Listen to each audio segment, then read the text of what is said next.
مشاهدي قناة الحوار التونسي، مساءكم خير، مرحبا بكم. هذه حلقة جديدة من الحقائق الأربع وملفاتها الأسبوعية.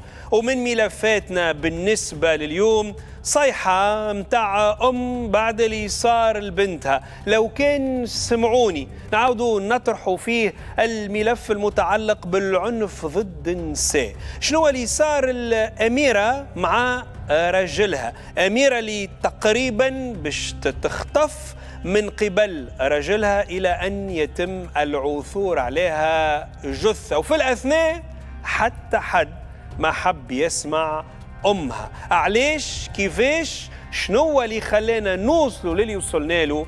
الليلة تشوفوا التفاصيل. على كي جيت نستنجد بكم ما سمعتونيش؟ علاش اليوم نهار حد قمتوا على بكري من فروشاتكم وخليتوا صغاركم ودنيتكم ومحوساتكم وجيتوا على هيتا والدنيا تردمت بالحاكم عليه؟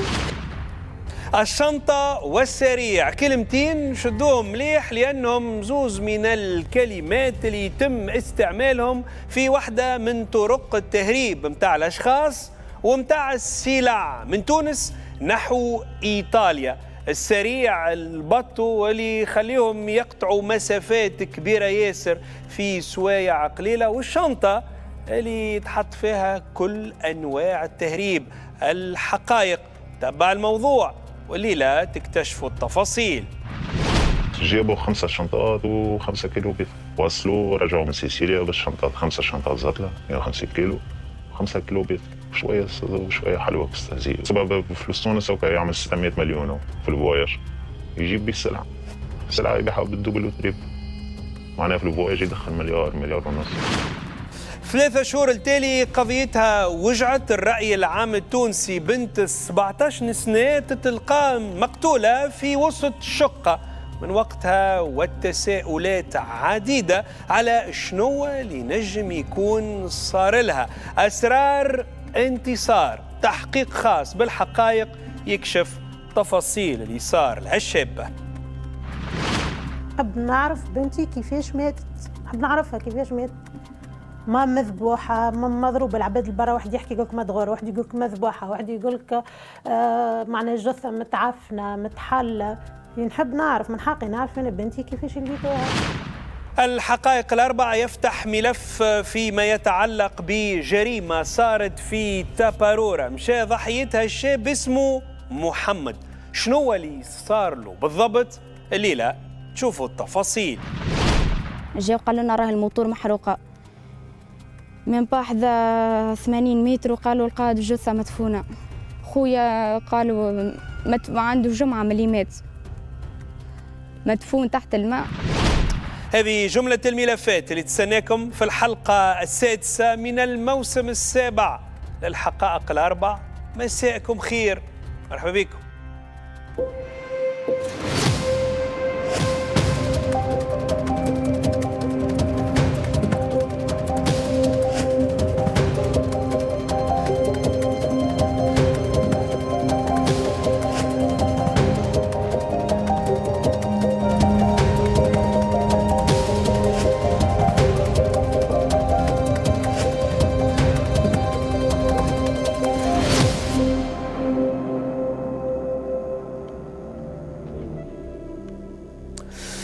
مشاهدي قناة الحوار التونسي، مرحبا بكم. هذا الموعد المتجدد مع الملفات الأسبوعية تاع الحقائق. 4 ملفات وتحقيقات نقترحوها عليكم كما العادة، كما كل جمعة في سهرية الثلاثاء. بعد شوية انتظروا تحقيق خاص الحقائق على منذ تهريب البشر وتهريب السلع. التهريب المرة هذه بين تونس وإيطاليا عبر الشنطة والسريع.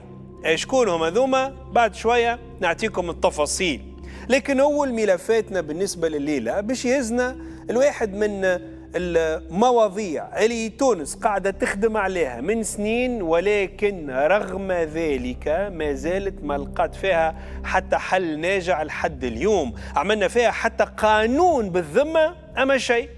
على شنو نحكي؟ شوفوا معايا الأرقام باش تفهموا بالضبط على شنو قاعدين نحكيو على جرائم القتل من قبل الرجال لنساء.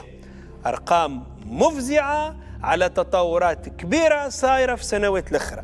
حسب وزارة المرأة جرائم القتل ضد النساء ارتفعت من 6 جرائم في 2018 ارتفعت إلى 23 جريمة في 2023، يعني ارتفاع ب4 مرات، 4 أضعاف صار في ظرف سنوات قليلة. مع العلم وأنه وإحنا قاعدين نحكي وتوا الأرقام الأخيرة اللي عنا لسنة 2024 تحكي على 25 جريمة قتل صارت في هذا الموضوع. من آخر الحالات اللي باش نحكيو عليها حالة اللي صارت لهذه السيدة اللي باش نعطيكم تفاصيل ما حصل معها في حلقتنا لليوم. نحكي على أميرة الترمسي، عمرها 35 سنة.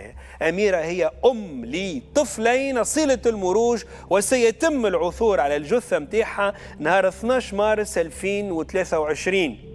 ولكن الحقيقة زادة اللي أميرة اللي صار معاها نجم نقولوا أنه حاجة لا يمكن أنها تقبل بالتفاصيل اللي باش نقدموها لكم وبالكلام اللي تقول لنا عليه العائلة. نحكيو على أميرة اللي تلتحق بهذا بسلسلة من أشهر الجرائم اللي صارت في حق السيدات في تونس، كما مثلا وحكينا لكم على تفاصيلهم لهنا في الحقائق، كما اللي صار العارم بالضبط. نحكيو على عارم هذه السيدة اللي تقتلت من قبل الزوج متاعها ودفنت وهي ما زالت حية، جريمة صارت في 2020. نحكيو زادة على جريمة أخرى اللي صارت، الجريمة الشهيرة اللي صارت رفقة الشيرني اللي قتلت هي كذلك بالرصاص من قبل زوجها. جرائم مشهورة وصولا كما قلنا اليوم للضحية متاعنا اليوم ولضحية أخرى انتظار اللي كذلك كانت ضحية جريمة قتل في العيد الكبير، جريمة قتل من قبل زوجها، وصولا إذن لأميرة اللي بتشوفوا تفاصيل حكايتها اليوم. رغم القوانين الموجودة، رغم العمل اللي موجود لمحاربة هذه الظاهرة، إلا أنه لو كان سمعوني تقول لنا أم الضحية، لو كان سمعوها هي والضحية ربما رانا اليوم ماناش نحكيو عليها في الحقائق. تحقيق خليل زروق.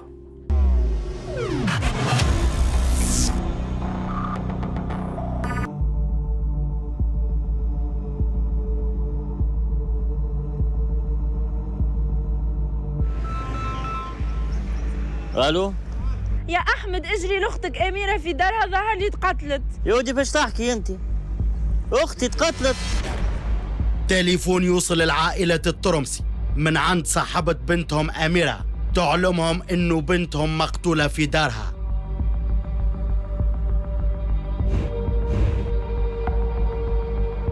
أميرة اللي اختفت من أيامات التالي وما عندهم عليها حد تخبر.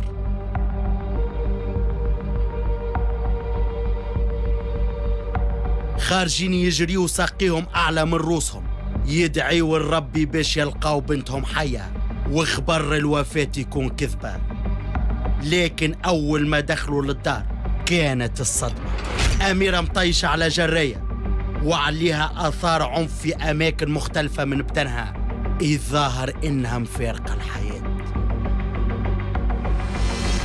شكون اللي قتل أميرة؟ وعلاش قتلها؟ وشكون المرأة اللي بلغت على الجريمة؟ كنت نجم نحملها، كنت نجم نسكتها، كنت نجم نقول لها أميرة تهني على ولادك. على جسد أميرة مجموعة من الكدمات. قال لي يا أميرة دوام لله، قلت له لا تكذب.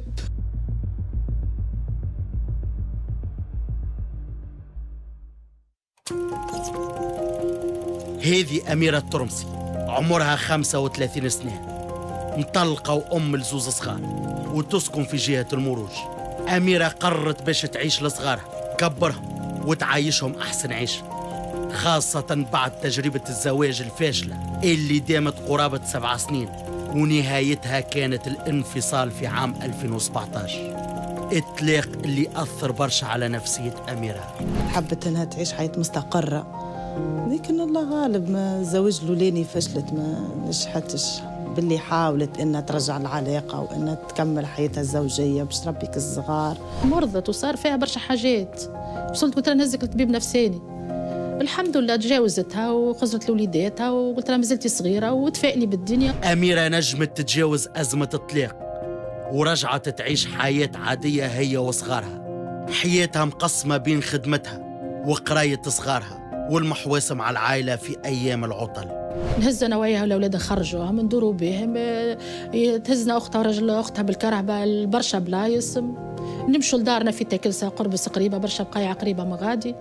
معناتها الحياه تستمر باش تخرج من الستريس ومن الضغط ومن كل شيء. الحمد لله رجعت ورده على حالها. حياة أميرة باش تزيد تاخذ منعرج إيجابي آخر بعد قصة الحب اللي باش تعيشها في أواخر عام 2021، وقت اللي تعرفت على معز كما سميناه، عمره 38 سنة، يخدم في واحدة من الشركات الخاصة ويسكن في جهة المروج. كان لاهي بها برشا، كل يوم تليفونات وكل يوم خرجات. وأميرة مشى في بالها إنه معز هو فارس أحلامها باش يعوضها على اللي فات الكل. هذاك علاش قرروا باش يعرسوا في أوائل 2022. كي جاتني وقالت لي، قلت لها أميرة بصراحة ربي ولادك وعيش لهم كهو، يعني ما فهميش علاش، يعني بورتون ما نعرفوش لا باهي لا خايب، لا غالب هو شد صحيح وهي شدت صحيح، وكانت هذيك الأقدار. لكن حياة أميرة باش تتبدل المرة هذه للأسوأ، ومعز الطيب اللي كان يحبها تحول فجأة إلى زوج عنيف. كل يوم صياح وعرك، كل يوم إهانات وضرب على أبسط الأشياء. العائلة تأكد إنه كل ما تزورهم بنتهم كان باين عليها آثار التعنيف. البريود اللي عاشت فيها مع السيد ولت كأنها سكوليت من العنف، وذنها برت متشوهة. على أتفه الأسباب إنه يعنفها بسبب وما غير سبب، تحسوا خذاها نقمة، يعني قبل العرس الشيء اللي يحكي فيه وبعد صديق شيء آخر. لكن الأمور ما وقفتش كان عند الضرب برك، ووصلت حتى للاحتجاز. معز كان يحتجز في أميرة بالأيامات في الدار، يمشي للخدمة ويسكر عليها الباب، ومنع عليها حتى إنها تزور صغارها وعائلتها. الوحيدة اللي كانت تقابل فيها هي أمها، وقت اللي باش تجبد فلوس النفقة من البوسطة. العائلة تأكد إنها كانت تشوف في بنتهم تذبل نهار بعد نهار. السيد احتجزها وخذالها الفيسبوك ويحكي معايا باسمها هي، يحكي معايا باسم على أساس أميرة تحكي معايا فوكال ولا بالصوت، ما يحكوش معايا، كان بالكتيب وانا جايبه ما عندي، ماشي في بالي نعارك فيها. ساعات نقولها اجي تطلي على اولادك. أميرة ما سكتتش على حقها وتوجهت بيه في أكثر من مناسبة للأمن وقدمت شكاوي. لكن معز في كل مرة كان يطلب في السماح ويوعدها إنه ما عادش باش يعنفها، لكن يعاود يرجع لصنعته. عندها تقريبا 3 قضايا منشورة في المحاكم من أجل الاعتداء بالعنف، وعندها قضية من أجل الاحتجاز غير القانوني. دونك في كل مرة تحاول إنها تستنجد بالقضاء وبعديك يرجعوا ولا ما نعرفش شنو اللي يصير بالضبط. الوضع باش يبقى على حاله حتى الفيفري 2023. أميرة باش تقابل أمها في البوسطة باش تجبد النفقة متاع الصغار، وبطبيعة الحال معز كان مرافقها باش ما تحكي حتى شيء لأمها. لكن المرة هذه أميرة تشجعت وصارحت أمها باللي عايشته الكل. يا أمي هزني معاك للدار، ما عادش نحب نرجع معاه، كان نرجع إلا ما يقتلني. شبيك احكيلي؟ كل يوم يضرب فيا، نحب نطلق.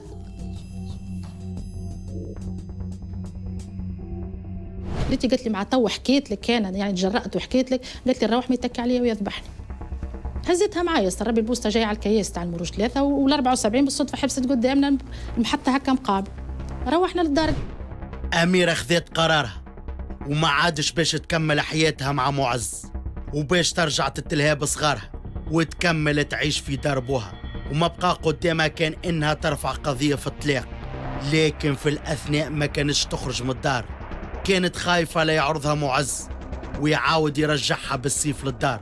وحتى الصغار والدتها هي اللي كانت متكفلة بهزينهم وجيبينهم من المكتب. معناها عندها إرادة حقيقية من داخل إنها باش تنفصل على الشخص هذا، وقالت لي عاوني باش تلقى خدمة. وقتها كانت باش تبدأ تخدم وكل شيء، بدأت تنظم في أمورها. أما ساعة القضاء لها غفلة. لخميس 2 مارس 2023 والدة أميرة مش موجودة في الدار، ووقت لمجة الصغار قرب، وما بقى قدام أميرة كان إنها تمشي بيديها باش تهز لمجة صغارها. أميرة باش تخرج وعمرها ما هي باش ترجع. طلبني باها انا في المرج بحذا واحده نعرفها، قال لي راهي بنتك مشات من 3 غير 4 توا هي 4 غير درجين ما جاتش. جيت نحل في التليفون نلقاها بعثت لي ميساج يا امي ما تحيريش عليا هاني حذا جارتنا حجامه مريم. قلت له خليها تبرد وجهها، قال لي خلي عليا الصابون وخلي عليا الكل، خلت تبرد وجهها. قلت له وخليها توك نجي تو تقضى كل شيء وديت كل شيء. ساعة، ساعتين، 3 سوايع وأميرة ما فماش ريحتها. وكي ثبتوا مع الحجامة لقاو إنها ما مشاتش بحذاها. وقتها العائلة بدأت تدخل فيهم غولة، والشكوك الكل اتجهت إلى أنه معز هو اللي هزها. قلت له تعرفش كيفاش هي راهي تو مفقودة، هي غضبانة عنا احنا، وانت ضاربها وعندها بيك تساخير وشكايات، نتجندوا نلوجوا عليها. ما قلت له انا مانيش نتعبوا، الرقم اللي جاني منه الميساج هذاك هو راه يعرف بنتي وين، مادام الميساج اللي بعثني باسمها هي هذاك يعرفها وين. هاني ماشيه للمركز، انا مشيت شويه طلبني بها قال لي اجي هاو عديها لي، يعديها لي. قالت لي يا امي راني هنا رجعنا، راه عرضني هنا رجعنا وتو غدوه نتقابلوا في البوسطه. وشكوك العائلة كانت في محلها. أميرة بحذا راجلها معز، لكن كان مانع عليها الاتصال بحتى حد من عائلتها. والدتها كل يوم تمشي لدارها، تعدي بالسوايع تستنى على أمل إنها تشوفها، أما ما فما حتى خبر. نهار 2 3 جمعة وأخبار أميرة منقطعة، وأمها حاسة إنه بنتها أصابها مكروه، الشيء اللي خلاها تتوجه في أكثر من مناسبة للأمن. أم الخير والدة أميرة تأكد إنه أعوان الأمن ما عطاوش حتى أهمية للموضوع. معناتها وصاير حكايتك برشا، معناتها يمشوا وبعد يظهروا مقتولين وما فماش. قلت له نقول لك بنتي باصت قتلت راهو امان. بالرغم اللي هو نفسه يعرف اللي راهو أميرة عندها برشا قضايا متاع عنف في المركز هذاك، ويعرف القاتل شخصيا ويعرف أميرة، معناها مستنسين بالقضايا.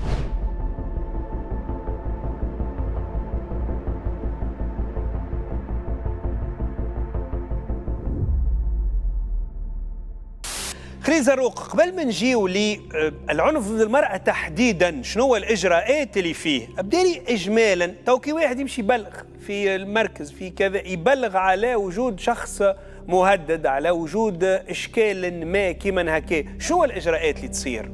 أعوان الأمن يتنقلوا على جناح السرعة إلى المكان اللي موجود فيه الضحية، ويقوموا بالأبحاث الأولية. إذا كان الشخص محتجز فإنه يسألوا يسمعوا فماش يعني طلب استغاثة، يسألوا الجيران، يقوموا يعني ببعض التحريات. فيما بعد يتم مراجعة السيد وكيل الجمهورية لحصول على إذن قضائي. بعد الحصول على الإذن يتم التدخل الفوري لإنقاذ الضحية، وفيما بعد يتم فتح بحث جزائي في الموضوع. واضح. هذا إذا كان تبدأ الأمور جدية، وإذا كان اللي يمشي يبلغ يبدأ يظهر أنه يفدلك وإلا، فأنه يتم التعامل معه هو زاد كمخالف للقانون وبلاغ كاذب. به هذا إجمالا. إجانا توا للمرأة المعرضة للعنف، شنو الإجراءات اللي تنطبق في حالة النساء المعرضات للتعنيف ولا للعنف؟ القانون الأساسي عدد 58 لسنة 2017 متعلق بالقضاء على العنف ضد المرأة كان دقيق وكان صارم بخصوص التعامل مع المرأة المعنفة. في فصل 25 نقراو: يجب على أعوان الوحدة المختصة حال توصلهم ببلاغ أو إشعار بحالة التلبس بجريمة عنف ضد المرأة التحول فورا على عين المكان لمباشرة الأبحاث بعد إعلام وكيل الجمهورية. يزيد يأكد الفصل أنه في حال أنه أي عون أمن مارس ضغط أو إكراه على الضحية للتنازل على حقوقها، فإن العقوبة توصل من بين شهر إلى 6 أشهر. بخصوص يعني بعض الإجراءات. الفصل 26 ينص على بعض الإجراءات اللي لازم تتعمل للمرأة المعنفة، كما نقلها هي وأبنائها إلى أماكن آمنة، نقل الضحية لتلقي الإسعافات الأولية عند إصابتها بأضرار بدنية، إبعاد المظنون فيه أي المتهم عن المسكن أو منعه من الاقتراب من الضحية وغيرها من الإجراءات الأخرى. الفصل 27 يأكد على تولي الوحدة المختصة كل 6 أشهر رفع تقرير حول محاضر العنف ضد المرأة ومآلها إلى سلطة الإشراف الإدارية والقضائية. شكرا خليل. إذن من الناحية القانونية القانون واضح وصريح في ضرورة سرعة التعامل مع حالات التهديد في النساء اللي تعرضوا للعنف أو شبهة الاعتداء عليهم بالعنف، لكن سوء الحظ يبدو أنه مش هذا اللي باش يصير مع أميرة. في الأثناء طرف آخر يدخل في الموضوع، سليمة كما سميناها قد متروح على إنها صاحبة أميرة كانت على تواصل دائم مع أم الخير بخصوص موضوع أميرة. نهارتها طلبتني قالت لي أميرة بحذاك، قلت لها ليه؟ قلت لها راني متحيرة، راهو التليفون ما يمشيش، مشيت للدار ما فما حد شيء، قلت لها ما لقيت ما نعمل، تو نجري بالطفل وتوك نروح نزيد نشوف حل، ما كانش نمشي للمركز ونشوف كيف نتصرف. قالت لي راهم طلبوني ل4 متاع الصباح من المسجر نتاع أميرة. قلت لها أميرة هي ما عندهاش فيسبوك، والفيسبوك اللي عملته البريود اللي هي غضبانة عندي ما يعرفوش هو. قالت لي ما فقتش بهم. انت كي ما فقتيش بهم ما كونتاكت بهم اطل بهم، علاش طلبتوني راني ما فقتش. بقيت نحكي انا وياه، قلت لها يا بنيتي راني نمشي للدار ما فماش، راني براي كانت لبس عليها في الدار ما فهمتش الرجعه كيفاش رجعت. بنيتي بجا ربي فما حاجه قولي لي. لحد 12 مارس 2023 تليفون يوصل لعائله اميره من عند سليمه تعلمهم بقتل اميره على يد رجلها معز اللي بعث لها ميساج قبل ما يختفي هو وامه.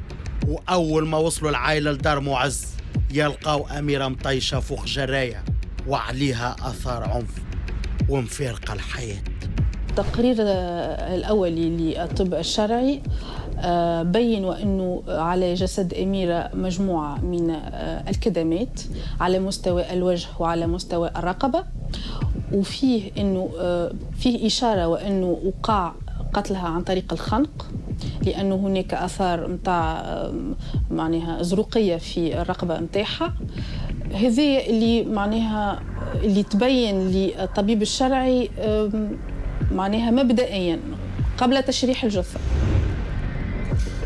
وجات الطامة والعامة على كل جيت نستنجد بكم ما سمعتونيش. علاش اليوم نهار حد قمتوا على بكري من فرشاتكم وخليتوا صغاركم ودنيتكم ومحوساتكم وجيتوا على هيتا والدنيا تردمت بالحاكم عليه قلت لهم.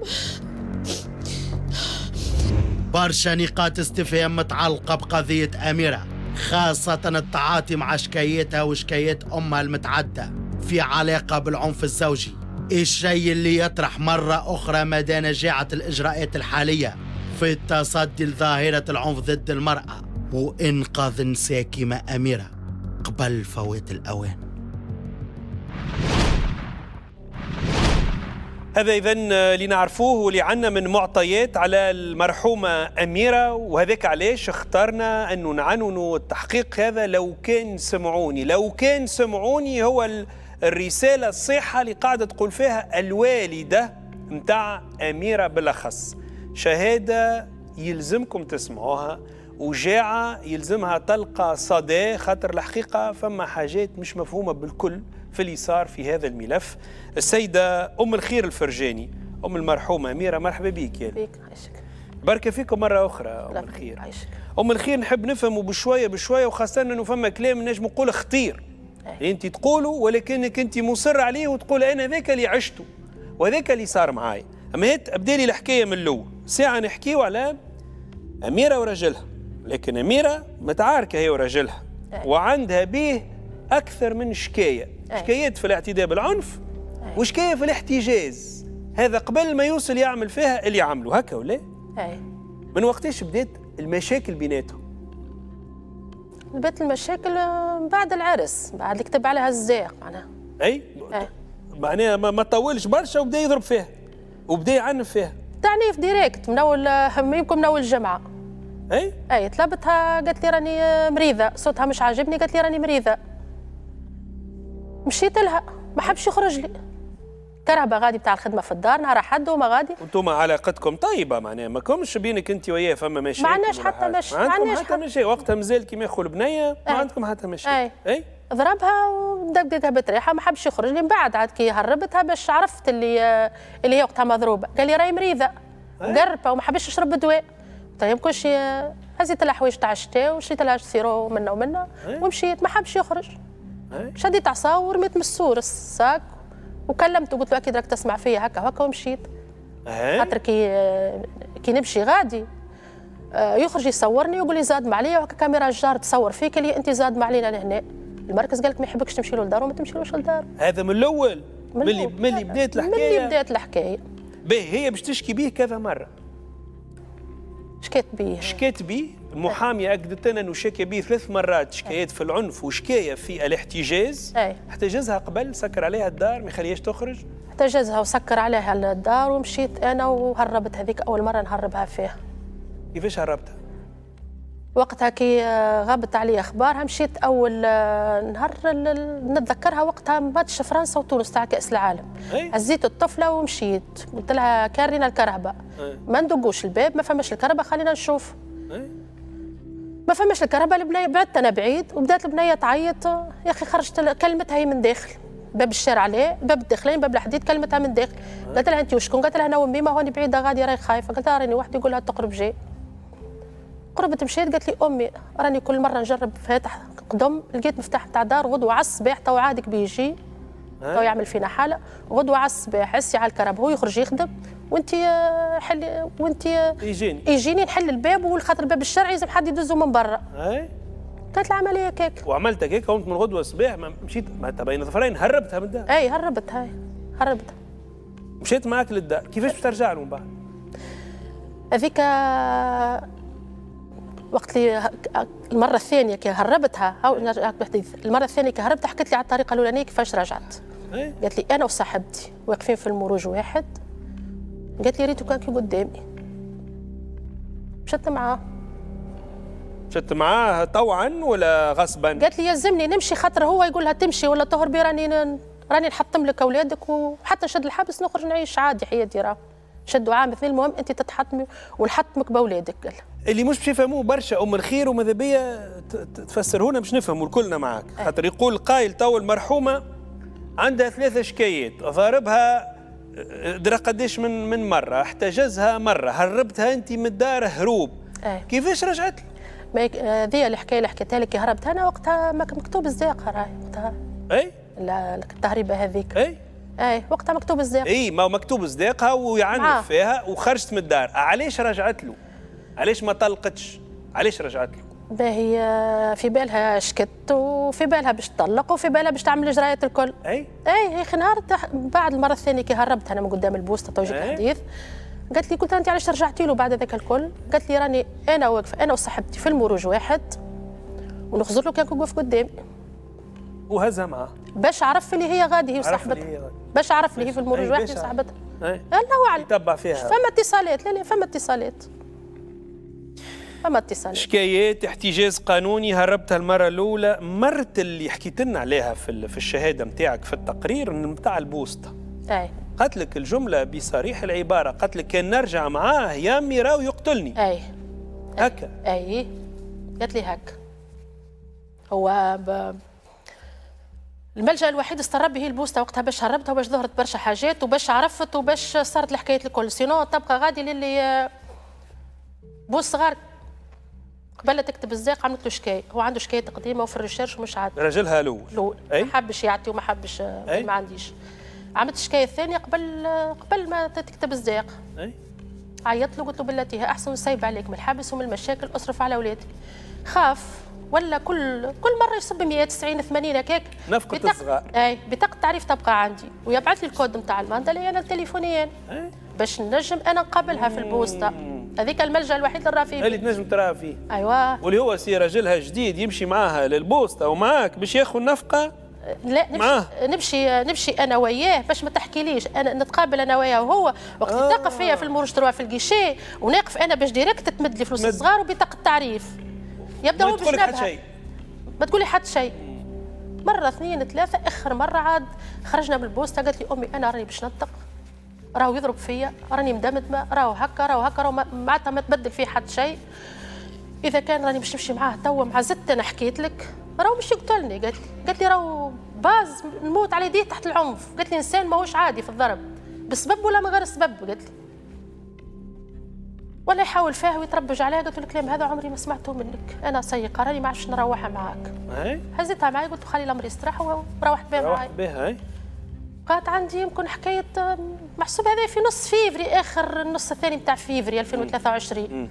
كي دخلنا كي بقات غادي بقى يطلب منا ومنا قلت له باش نرجع. جاء خالو مرت خالو بعثها وبنته من الجبل الاحمر يحبوا يرجعوها. كي شافوا حالتها ضرب معناها ضرب هما بيدهم لا عليه. قلت لها الخالو مرت خالو قالت لهم ترضوهاش في بنتكم كان جات عنده هاك وترجع له، مش يقتلني. قالت له مش نخلي صغاري ايتام ونحرقهم بي ما رجعتش.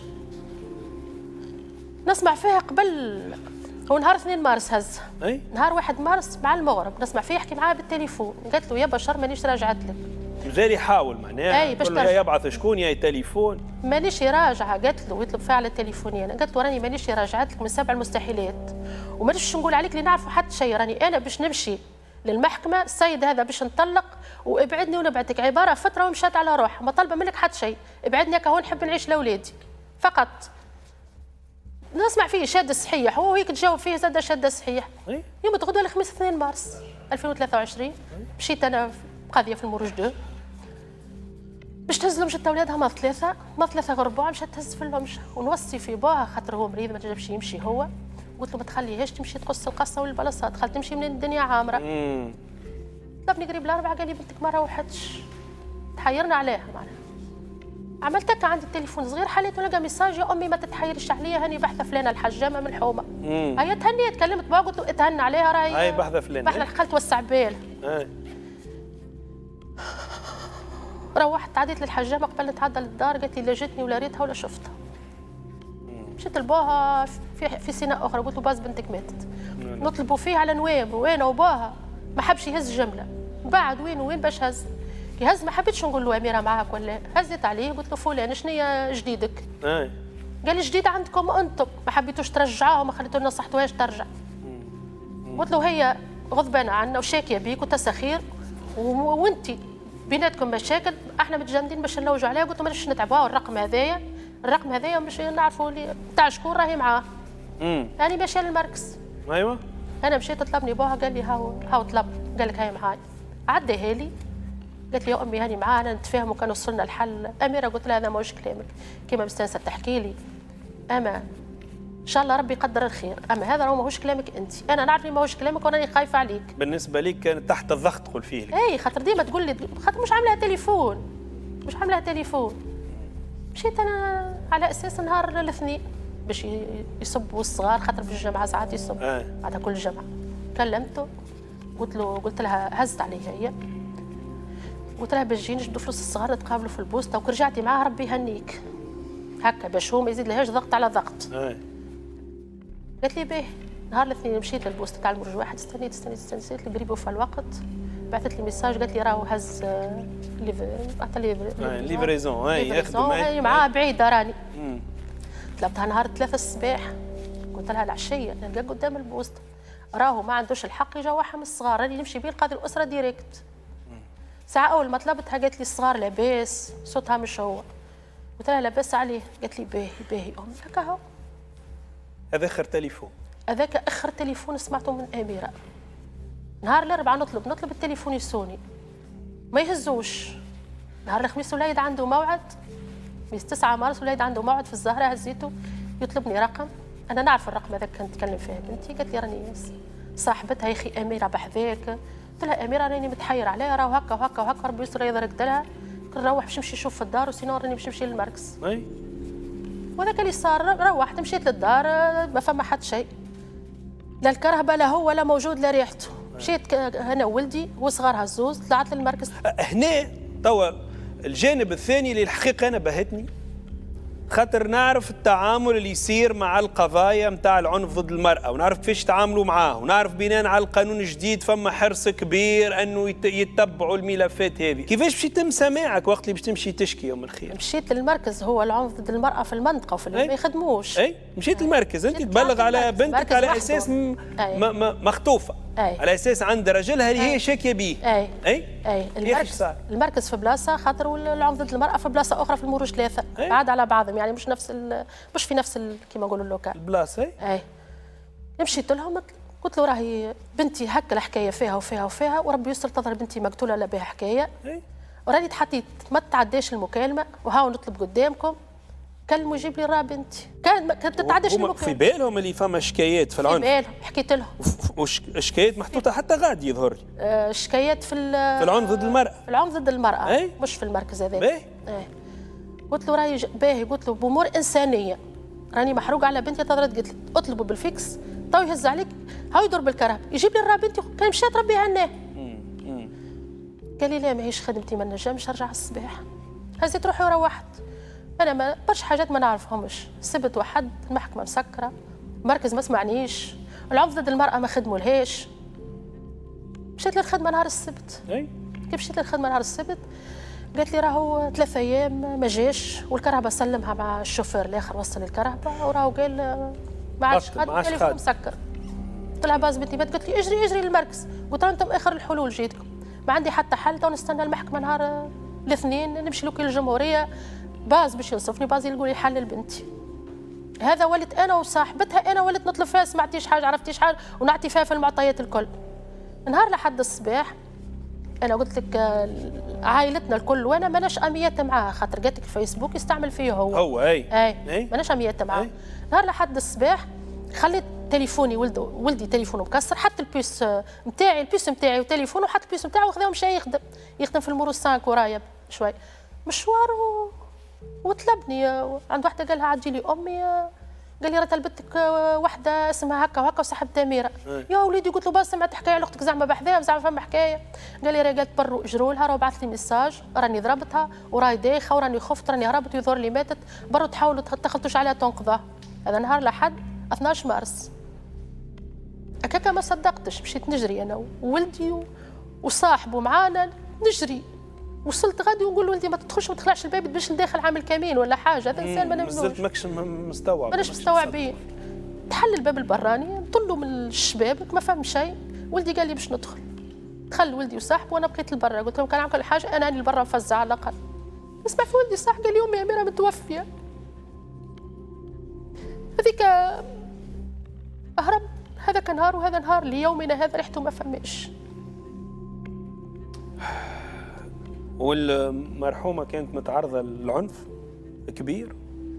عنف كبير زاد. هو بيدو الطبيب أول ما قلبوها قالوا متعرضة للعنف شيء كبير. منهم مرة ديما تحب تهرب، ديما تعمل محاولة أنها تهرب يشدها. منهم مرة وقتها حكت لي قبل لا تجيني قالت لي ما حبيتش نوريك ساقي قبل اللي بردت شوي. قالت لي وقت خط علي وكسر عليا يد بصلحة قاعدة مذببة. قالت لي رشا قالي في ساقي، قال لي ساقي تجري بها باش تهرب. قالت لي وطاح يدور فيها في ساقي وذنها برد متشوهه من الضرب نتاعي. اليوم هو هارب؟ هارب. فيه بطاقة تفتيش وجلب أكيد، ولكن هو هارب وربما يكون هارب لبرا خارج البلاد. أكيد. واضح. رسالتك سمعناها أم الخير.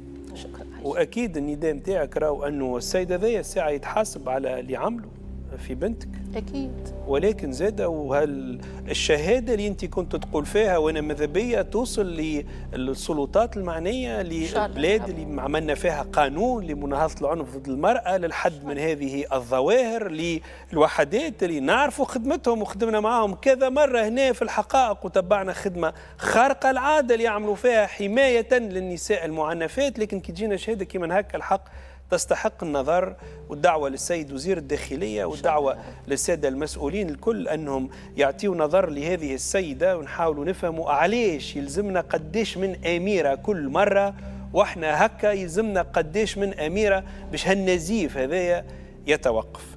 شكرا مرة أخرى أم الخير الفرجاني على حضورك معنا اليوم في الحقائق. يعطيك الصحة. موضوع مازلنا متابعين التفاصيل اللي تنجم تكون فيه. ناخذ فاصل سريع وراجعين لبقية ملفات الحقائق لليلة.